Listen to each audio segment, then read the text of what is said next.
এই সময় এসেও বিভিন্ন অভিযোগ নিয়ে প্রেস ব্রিফিং করা আমাদের জন্য অত্যন্ত কষ্টকর।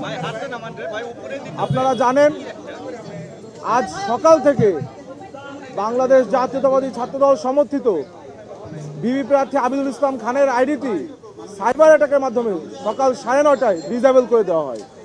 বারংবার তিনি পুনরুদ্ধারের চেষ্টা করেছেন, তার আইডি ভেরিফাইড হওয়া সত্ত্বেও তিনি এখনও পুনরুদ্ধার করতে পারেননি। ঠিক একইভাবে আমি জিএস প্রার্থী তানভীর বাড়ি হামিম, আমার আইডিটি 11:30টার দিকে ডিসেবল করা হয় সাইবার অ্যাটাকের মাধ্যমে। বারংবার চেষ্টা করছি কিন্তু পুনরুদ্ধার সম্ভব হচ্ছে না। একবার পুনরুদ্ধার হয় আবার লক হয়ে যায়। একইভাবে আমাদের এজিএস প্রার্থী তানভীর আল হাদি মায়েদ, তার আইডিটি ভেরিফাইডও না, কিন্তু তার আইডিটিও একই অবস্থা, ডিসেবল হচ্ছে।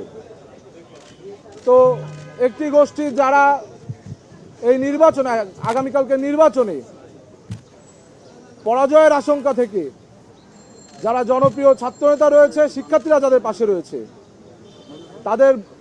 তাদের ভয়ে শঙ্কিত হয়ে বিভিন্ন সাইবার অ্যাটাক দিচ্ছে। সাইবার অ্যাটাক তারা দিতেই পারে, ভালো কথা। আমি আপনাদের মাধ্যমে ঢাকা বিশ্ববিদ্যালয়ের শিক্ষার্থীদের আহ্বান জানাবো, যারা সাইবার অ্যাটাক দিচ্ছে তাদের বিরুদ্ধে আপনারা আগামীকালকে ব্যালট অ্যাটাক দিবেন। সাইবার অ্যাটাকের বিরুদ্ধে আমাদের শিক্ষার্থীরা আগামীকালকে ব্যালট অ্যাটাক দেবে বলে আমাদের বিশ্বাস। একই সাথে আমি শিক্ষার্থীদের দৃষ্টি আকর্ষণ করে বলতে চাই, আজকে শিক্ষার্থীদের প্রতিনিধি হিসেবে আমিত ভাই, আমার বা মায়েদের আইডি ডিসেবল করা হয়েছে। আগামীকালকে ওই প্রতিক্রিয়াশীল গোষ্ঠী, এই যারা সাইবার অ্যাটাকের সাথে জড়িত, তারা যদি কোনোভাবে বাই ফল্ট ইলেক্টেড হয়, তাহলে ঢাকা বিশ্ববিদ্যালয়ের 40,000 শিক্ষার্থীর আইডি কিন্তু তারা ডিসেবল করে দিবে।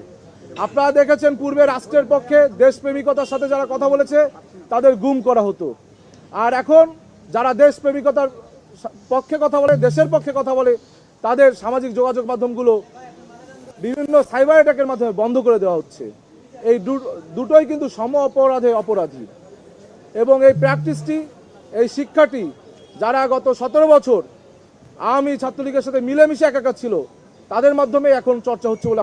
দৈনিক বাংলাদেশ মিডিয়া, সত্যের সন্ধানে সারাক্ষণ।